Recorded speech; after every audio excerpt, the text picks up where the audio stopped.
சுக்கிரதசையில சனி புக்தி போய்கிட்டு இருக்கு. ஆமாங்க. இந்த சுக்கிரதசை அப்படி ஒன்றும் பெரிய நல்லதுகளை செய்யாது. சனி பார்வையில் இருக்கிறார். ஆமாங்க. ஜாதகம் கொஞ்சம் யோக ஜாதகம். தம்பி படிக்கல இப்ப. ஆமாங்க குருஜி, ஃபெயில் ஆயிட்டா 12th. ஆனா 12th ஃபெயில் ஆயிட்டாரா? சொன்னா தம்பி படிக்கல. ஏன்னா இந்த கும்ப லக்னத்தை சனி பார்த்துட்டாலே அந்த சனி புக்தி விளங்காது. சுக்கிரன் வேற ராகு கேதுக்கள் எடுத்த பாருங்கம்மா, ஒரு பாவத்துவமான கிரகம் இயல்பான நல்ல பலனை செய்யாது. சுக்கிரன் தான் இவருக்கு ராஜயோகாதிபதி. லக்னத்திலேயே சுக்கிரன் இருந்து ராகுவோட சேர்ந்து சனியின் பார்வையில் இருக்கிறாரா? ஆமாங்க குருஜி. அப்ப அந்த அமைப்புல என்ன ஆகும்? சுக்கிரதசை ஃபுல்லா இவர் படிக்கிறதை தவிர மற்ற எல்லா வேலையும் செஞ்சுக்கிட்டு இருப்பார். ஆமாங்க குருஜி, படிப்பு ஒண்ணு சுத்தமாவே 18 வயசு ஆயிடுச்சு. ஆமாங்க. சுக்கிரதசை கொடுக்க வேண்டிய சில விஷயங்களை கொடுக்கும். வேண்டாம், ஏற்கனவே நொந்து போயிருக்கிறீங்க அம்மா, சில விஷயங்களை சொல்ல வேணாம்னு நினைக்கிறேன். ரொம்ப வீட்டுல ரொம்ப கஷ்டத்துலதான் இருக்கிறாங்க. எந்த நேரமும் போன்ல இருக்கிறாரா? பேசிட்டு இருக்கிறாங்க. எந்த நேரமும் போன்ல இருப்பாரு. எந்த நேரமும் ஆக்டிவிட்டிஸ் எல்லாம் வேற இதுல அமைப்புகள் இருக்கு. ஆனா ஒன்னு சொல்லுவேன், இந்த பையன் ஜாதகம் யோக ஜாதகம். எல்லா கிரகங்களும் சூரியனை தவிர எல்லா கிரகங்களும் சுபத்துவமா இருக்குது. சூரியன் கூட குருவோட வீட்டுல தான் இருக்கிறார். குருஜி, அவனுக்கு இந்த படிப்பே சுத்தமா வரமாட்டேங்குது.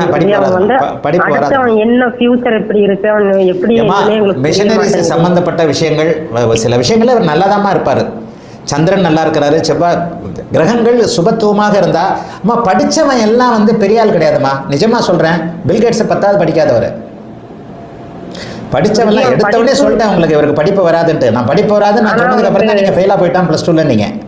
ஆமாங்க குருஜி, ஆனா அவனுக்கு ஒரு நார்மலா போடுற ஒரு கணக்கும் கூட கொஞ்சம் அதிகமா வர்றதில்லைங்க குருஜி, அதுதான் பயமா இருக்குது. புதன் ராகு சேர்க்க, புதன் சுக்கிரன் ராகு சனி இந்த அமைப்புகள்ல யோகாதிபதிகள் மூவரும் ராகுவோடு சேர்ந்து யோகாதிபதிகள் இருவர். சனியை தவிர மற்றவங்களாம் நல்லா இருக்கிறாங்க. சனி தசை வரல. சுக்கிரதசை இந்நேரம் சனி தசை வந்தா அவங்க புள்ள படிப்புல நல்லா தான் இருக்கும். சரி, இந்த அமைப்புல என்னம்மா, இவர் வந்து வாழ்க்கையில கெட்டு போக மாட்டாரு. குருஜி, வந்து விவசாயம், ஆடு மாடு இந்த மாதிரி ஒரு இதே இன்ட்ரெஸ்ட் அதிகமா இதா இருக்கும். ஆடு மாடு நிறைய ஆட்டு பண்ண வைக்க சொல்லுங்க. ஆடு மாடுல ரொம்ப பெரிய அளவுல இன்ட்ரெஸ்டா வருவாரு. மாட்டுக்கு தண்ணி வைக்கிறது, கண்ணுக்கு தண்ணி வைக்கிறது, அதெல்லாம் பண்ணிட்டு தான் இருக்கிறாங்க குருஜி. காலையில சாயந்தரம் 2 நேரம் அவனே தான் போய். நான் வந்து ஒண்ணு மட்டும் சொல்றேம்மா, தயவுசெய்து நான் தப்பா எடுத்துக்கிறத நான் எடுத்துக்காதீங்க. படிச்சவன் எல்லாம் முன்னேறினவன் கிடையாது, படிக்காதவன் எல்லாம் கீழே போனவன் கிடையாது. இந்த பையன் வாழ்க்கையில நல்லா இருப்பான்.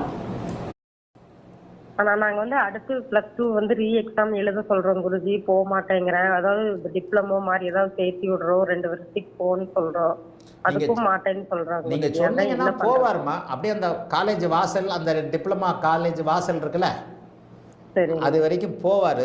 அல்லது நீங்க கொண்டு இறக்கி விட்டீங்கன்னா உள்ள நுழைஞ்சு பின்னாடி ஒரு வாசல் இருக்கும் பாருங்க, அந்த வாசல் வழியா வெளியே போயிடுவார். அதான் அடுத்து எனக்கு பயமா இருக்குது குருஜி, என்ன பண்றதுன்னே தெரியல. நான் வந்து உறுதியா சொல்றேன், எல்லா கிரகங்களும் சுபத்தன்மையோட இருந்து சூரிய சந்திர தசைகள் கூட குருவின் தொடர்போட இருக்கிறதுனால இவனுக்கு சந்திர தசை கூட நல்லா இருக்கும். இவனுக்கு கல்வி அமைப்பு கிடையவே கிடையாது. ஆனா இவன் பணக்காரன், தொழில பெரிய ஆளா முன்னேறவன். இவனுக்கு சனி வந்து எல்லா கிரகங்களோடையும் சேர்ந்திருக்கு. ஆனால் சனியுடைய தொழில்கள் 2ஆம் நிலை சுபத்துவமாகத்தான் செயல்படும். ஒருவேளை இந்த அமைப்பின் அடிப்படையில் ஒன்று புதனுடைய அமைப்பு அல்லது செவ்வாயுடைய அமைப்பு. இந்த இடத்துல புதனும் அடிபட்டு போச்சு. அப்போ செவ்வாய் சனி சார்ந்த தொழில்களில் வருவார். செம்மண் பூமியாமா உங்க பகுதி? ஆமாங்க, செம்மண் பூமி தானா? ஆமாங்க. உங்க அம்மா நீங்க வேற வேர்க்கல்ல போடுறது, தென்னை மரம், அது இதுல எல்லாம் பெரிய ஆளா வருவாருமா இவரு.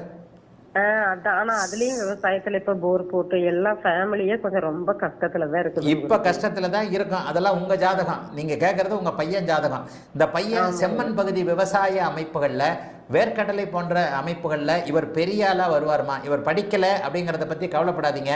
உண்மையை சொல்கிறேன். ஆனால் உங்களுக்கு மனசு ஒரு மாதிரியாக இருக்கும். ஏன்னா நம்ம எல்லாருமே ஒரு மாதிரியான எண்ணங்களில் இருக்கோம். என்ஜினியர் தான் பெரிய ஆள், MBBS படிச்சுட்டா பெரிய ஆள்னு. 30,000 ரூபாய் சம்பளம் வாங்குற MBBS டாக்டரே எனக்கு நல்லா தெரியும். ஆனால் அந்த பையன் எதிர்காலத்தில் இன்னும் 16 வருடங்கள் கழித்து, இப்போவே அவனுக்கு 18 வயசு தான், 34 வயதிற்கு பிறகு செவ்வாய் தசை ராகு தசையெல்லாம் அவனுக்கு தூள் கிளப்போம். குறிப்பாக 43 வயதுகளில் வரக்கூடிய ராகு இந்த ஜாதகத்தின் யோகர்கள் மூவரோடும் தொடர்பு கொண்டிருக்கின்ற காரணத்தினால் இவர் செம்மண் பூமி விவசாயம் சார்ந்த தொழில்கள், ஆடு மாடு போன்ற அமைப்புகளில் இவர் பெரிய ஆளா நல்ல ஆளா வருவாருமா. இதுதான் உண்மை. ஒரு நாள் என்ன நினைப்பீங்க உங்க புள்ள நல்லா இருக்கும் போது. ஆனால் இவர் படிக்க மாட்டார். வாழ்த்துக்கள், நல்லா இருப்பீங்க.